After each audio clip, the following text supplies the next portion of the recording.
Hello అండి, welcome to law excellence IAS academy. రీసెంట్గా తృణమూల్ కాంగ్రెస్ పార్టీకి చెందినటువంటి ఒక ఎంపీని లోక్సభ బహిష్కరించింది ఎథిక్స్ కమిటీ యొక్క సిఫార్సుల మేరకి. మరి ఈ నేపథ్యంలో అసలు ఎందుకు బహిష్కరించటం జరిగింది? ఈ బహిష్కరణ తర్వాత ఆమె సుప్రీంకోర్టులో దీన్ని సవాలు చేయొచ్చా? ఒకవేళ సవాలు చేస్తే ఏ గ్రౌండ్స్ మీద సుప్రీంకోర్టుకు వెళ్ళొచ్చు? అలాగే ఎథిక్స్ కమిటీ అంటున్నాం, ఇది పార్లమెంటరీ కమిటీస్లో ఒక భాగం. అసలు పార్లమెంటరీ కమిటీస్ అంటే ఏంటి? ఇందులో ఎన్ని రకాలు ఉంటాయి? అందులో ఎథిక్స్ కమిటీ అంటున్నాం, రాజ్యసభలో లోక్సభలో ఎథిక్స్ కమిటీ ఫార్మేషన్ అనేటటువంటిది ఎలా జరిగింది అన్నటువంటిది తెలియాలి. అలాగే అసలు పార్లమెంటరీ కమిటీస్ వల్ల ఉండేటటువంటి ఉపయోగాలు ఏంటి అని తెలియాలి. ఇవన్నీ తెలిసిన తర్వాత దీనికి సంబంధించి ప్రిలిమ్స్ మరియు మెయిన్స్ క్వశ్చన్ ఇవ్వటం జరిగింది. దీన్ని ఒకసారి ప్రాక్టీస్ చేయండి. సో ఇవాళ కంటెక్స్ట్ ఏంటి అంటే, లోక్సభకి సంబంధించినటువంటి ఒక ఎంపీ, తృణమూల్ కాంగ్రెస్ పార్టీకి సంబంధించినటువంటి ఒక ఎంపీని ఇప్పుడు లోక్సభ అన్నటువంటిది బహిష్కరించింది. ఎందుకని బహిష్కరించింది? ఆమె అనెథికల్ కాండక్ట్ అంటే ఏంటి? ఆమె యొక్క ప్రవర్తన అనేటటువంటిది సరిగ్గా లేదు, అలాగే తమకు ఉన్నటువంటి ప్రివిలేజెస్ని ఆమె బ్రీచ్ చేసింది అన్నటువంటి నేపథ్యంలో ఎథిక్స్ కమిటీ దీనికి సంబంధించి నివేదికనిచ్చింది. ఆ నివేదిక ప్రకారమే ఇప్పుడు ఈమెని ఎక్స్పెల్ చేశారంటే బహిష్కరించారు. మరి ఆమెకున్నటువంటి లీగల్ ఆప్షన్స్ ఏంటి?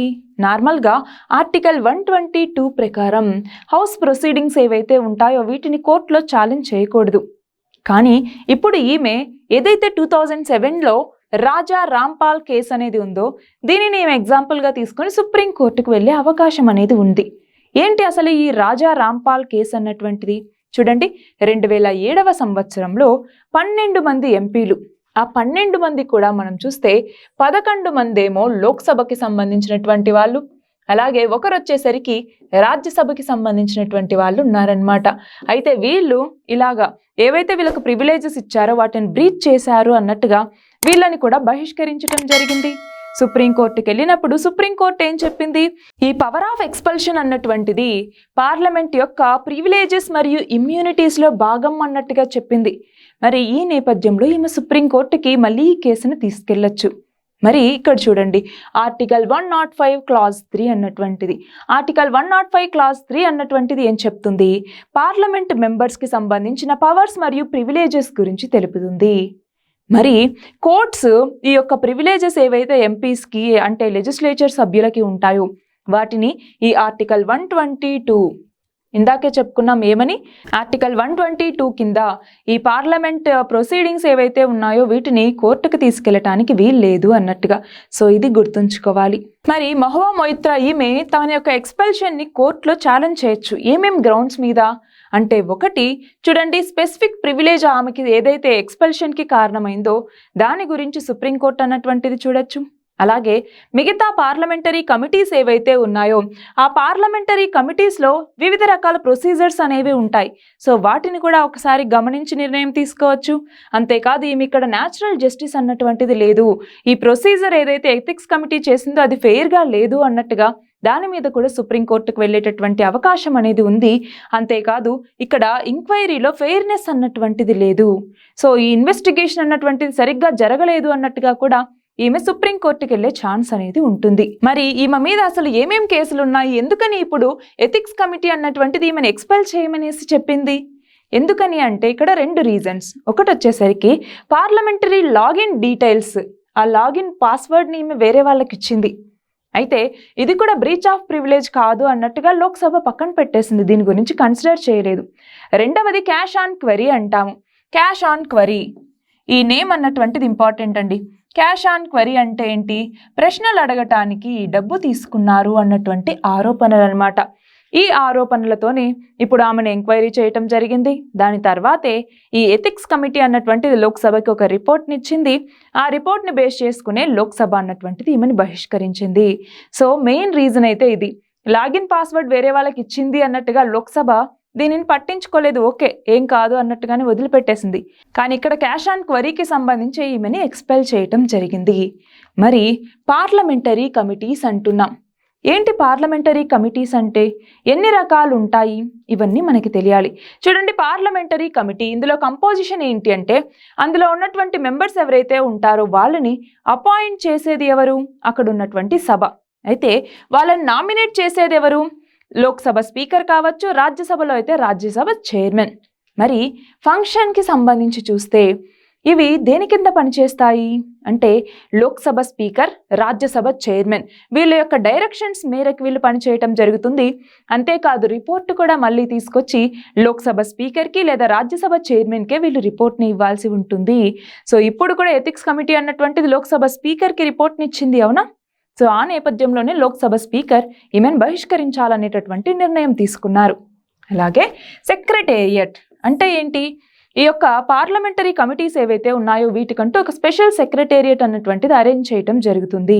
అలాగే వీటి యొక్క మ్యాండేట్ ఏంటి అంటే వీటి యొక్క వర్కింగ్ ఎలా ఉంటుంది అనేసి మనం చూస్తే చూడండి, బడ్జెట్ ప్రపోజల్స్ని రివ్యూ చేయటం, లెజిస్లేషన్స్ ఏవైతే చట్టాలు తీసుకొస్తారో వాటిని ఎగ్జామైన్ చేయటం, అలాగే పాలసీ డిస్కషన్స్ ఏవైతే ఉంటాయో అవి చేయటం, లేదు ఇలా ఏదైనా ఒక విషయాన్ని ఎంక్వైరీ చేయమంటే ఎంక్వైరీ చేయటం, ఇలాంటివన్నీ కూడా ఈ కమిటీస్ చూసుకుంటాయి. మరి ఈ కమిటీస్లో ఉన్న వివిధ రకాలేంటి మనం చూస్తే బ్రాడ్గా వీటిని 2 రకాలుగా క్లాసిఫై చేయొచ్చు. ఒకటి స్టాండింగ్ కమిటీస్ అని, 2 అడ్హాక్ కమిటీస్ అనేసి. స్టాండింగ్ కమిటీస్ అన్నటువంటివేమో పర్మనెంట్ కమిటీస్, అంటే ఇలా స్టాండింగ్ కమిటీస్ అనేవి కొన్ని ఉంటాయి అనేసి మనం పెట్టుకుంటే అవి అలా రన్ అవుతూనే ఉంటాయి, పర్మనెంట్ కమిటీస్. అడ్హాక్ అంటే ఏంటి? టెంపరరీ అనేసి, అంటే కేవలం ఒక పర్టికులర్ విషయానికి సంబంధించి ఈ కమిటీని ఏర్పాటు చేస్తారు, దానికి సంబంధించి రిపోర్ట్ ఇవ్వగానే ఈ కమిటీస్ అనేవి డిస్పోజ్ అయిపోతాయి. కానీ స్టాండింగ్ కమిటీస్ అలా కావు, ఇవి పర్మనెంట్ కమిటీస్ అనమాట. సభ్యులు మారుతూ ఉంటారు కానీ కమిటీస్ అనేవి అలాగే ఉంటాయి. మరి ఇక్కడ చూడండి ఎన్ని రకాల స్టాండింగ్ కమిటీస్ ఉన్నాయి అనేసి చూస్తే ఇందులో ఒకటి ఫినాన్షియల్ స్టాండింగ్ కమిటీస్, అంటే for example public accounts committee, estimates committee, అలాగే కమిటీస్ ఆన్ పబ్లిక్ అండర్టేకింగ్స్, ఇవన్నీ కూడా ఫినాన్షియల్ కమిటీస్ కిందికి వస్తాయి. అది కాకుండా డిపార్ట్మెంట్ రిలేటెడ్ స్టాండింగ్ కమిటీస్ అంటాము, అంటే వేరియస్ డిపార్ట్మెంట్స్కి సంబంధించి. For example committee on commerce, committee on industry, committee on IT, ఇవన్నీ కూడా డిపార్ట్మెంట్ రిలేటెడ్ స్టాండింగ్ కమిటీస్ కిందికి వస్తాయి. అదే ఎంక్వైరీ రిలేటెడ్ స్టాండింగ్ కమిటీస్ కిందికి వచ్చేసరికి చూడండి, committee on petitions, committee of privileges, అలాగే ఎథిక్స్ కమిటీ, ఇవన్నీ కూడా enquiry related standing committees. So ethics committee అన్నటువంటిది enquiry related standing committee. Next వచ్చేసి స్క్రూటినీ మరియు కంట్రోల్కి సంబంధించిన standing committees. For example committee on government assurances, joint committee on office of profit, ఇవన్నీ కూడా మనకి స్క్రూటినీ మరియు కంట్రోల్కి సంబంధించిన కమిటీస్ కిందికి వస్తాయి. అలాగే హౌస్ కీపింగ్ కమిటీస్ అంటాము. ఇందులోకి వచ్చేసరికి జనరల్ పర్పస్ కమిటీ అనేసి, హౌస్ కమిటీ అని, లైబ్రరీ కమిటీ అనేసి, ఇలా వివిధ రకాలు ఉంటాయి. చివరిగా డే టు డే బిజినెస్కి సంబంధించిన స్టాండింగ్ కమిటీస్ కూడా ఉంటాయి. అంటే మనకి పార్లమెంట్ ప్రొసీజర్స్ అనేవి డే టు డే బిజినెస్ జరుగుతూ ఉంటుంది కదా, దానికి సంబంధించి కూడా కొన్ని కమిటీస్ ఉంటాయి. For example business advisory committee అనేసి, అలాగే committee on private member bills అనేసి, అలాగే రెజల్యూషన్స్ అండ్ రూల్స్ కమిటీ, ఇవన్నీ కూడా డే టు డే బిజినెస్కి సంబంధించినటువంటి స్టాండింగ్ కమిటీస్గా మనం క్లాసిఫై చేస్తాము. మరి ఇక్కడ ఎథిక్స్ కమిటీ అంటూ ఉన్నాము. సో చూడండి, ఎథిక్స్ కమిటీ అంటే ఏంటి? ఇక్కడ మనకి పార్లమెంట్లో ఉన్నటువంటి మెంబర్స్ ఎవరైతే ఉంటారో వాళ్ళ యొక్క మోరల్ మరియు ఎథికల్ కాండక్ట్ అనేది ఎలా ఉంది అన్నట్టుగా ఎగ్జామైన్ చేస్తుంది ఈ యొక్క ఎథిక్స్ కమిటీ అన్నటువంటిది. సో చూడండి, ఎథికల్ మరియు మోరల్ కాండక్ట్కి సంబంధించి చూస్తుంది. ఒకవేళ అనెథికల్ కాండక్ట్ లేదా అనెథికల్ బిహేవియర్ ఉంది అంటే వాళ్ళకి సంబంధించి ఇదిగో లోక్సభ స్పీకర్ కానీ లేదా ఒక పర్సన్ కానివ్వండి, దీనికి సంబంధించి ఇదిగో ఎంక్వైరీ చేయండి అనేసి చెప్తారు. ఎంక్వైరీ చేసి ఎథిక్స్ కమిటీ అన్నటువంటిది రిపోర్ట్ ఇస్తుంది, దాని ప్రకారం నిర్ణయం తీసుకోవటం జరుగుతుంది. అయితే ఈ కమిటీ ఆఫ్ ప్రివిలేజెస్ ఏదైతే ఉందో అది ఎథిక్స్ కమిటీని ఫామ్ చేయండి అన్నట్టుగా 13th లోక్సభ టైంలో చెప్పింది. సో 13th లోక్సభ అంటున్నాం. 13th లోక్సభ పీరియడ్ ఏంటి? ఒకసారి ఆన్సర్ కమెంట్ సెక్షన్లో ఇవ్వండి.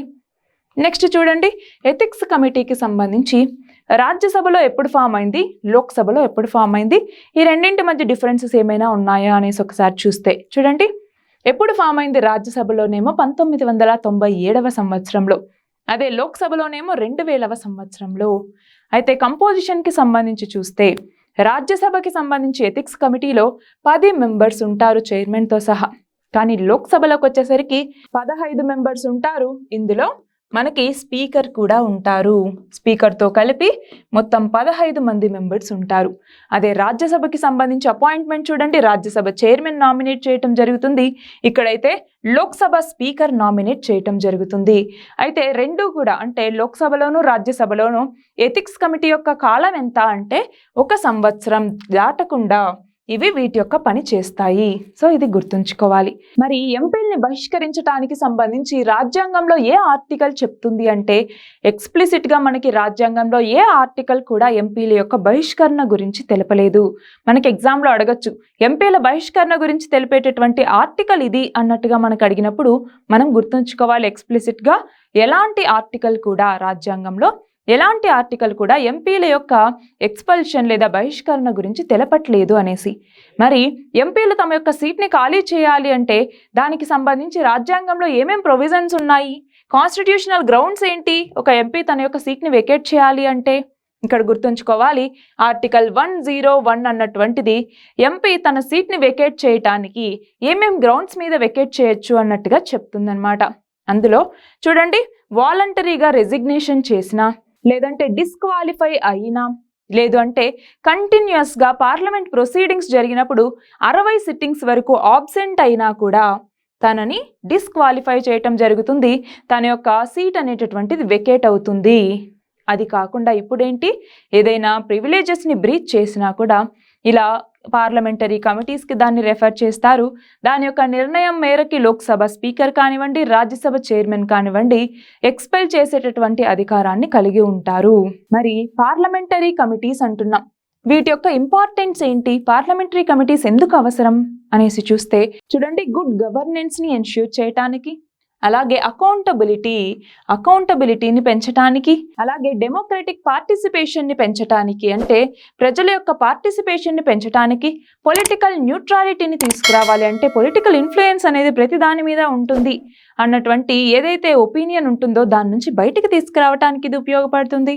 అలాగే ఎక్స్పర్ట్స్తో ఎంగేజ్ చేసుకోవటానికి, ఫర్ ఎగ్జాంపుల్ ఏదైనా ఒక కమిటీకి ఒక చట్టం అనేది ఇప్పుడు తీసుకొస్తూ ఉన్నారు, ఒక బిల్ అనేది పాస్ చేశారు, దీన్ని ఒక కమిటీకి అప్పగించినప్పుడు ఆ కమిటీ వివిధ రకాల ఎక్స్పర్ట్స్తోనూ అలాగే వివిధ రకాల మినిస్ట్రీస్తోనూ కోఆర్డినేట్ అయ్యి ఏది మంచిది, ఇది ఉంచచ్చా, ఇది తీసేయచ్చా, ఇలాంటి నిర్ణయాలు అనేవి తీసుకోవటం జరుగుతుంది. సో అలాగా ఎక్స్పర్ట్స్తో మాట్లాడడానికి ఇది ఉపయోగపడుతుంది.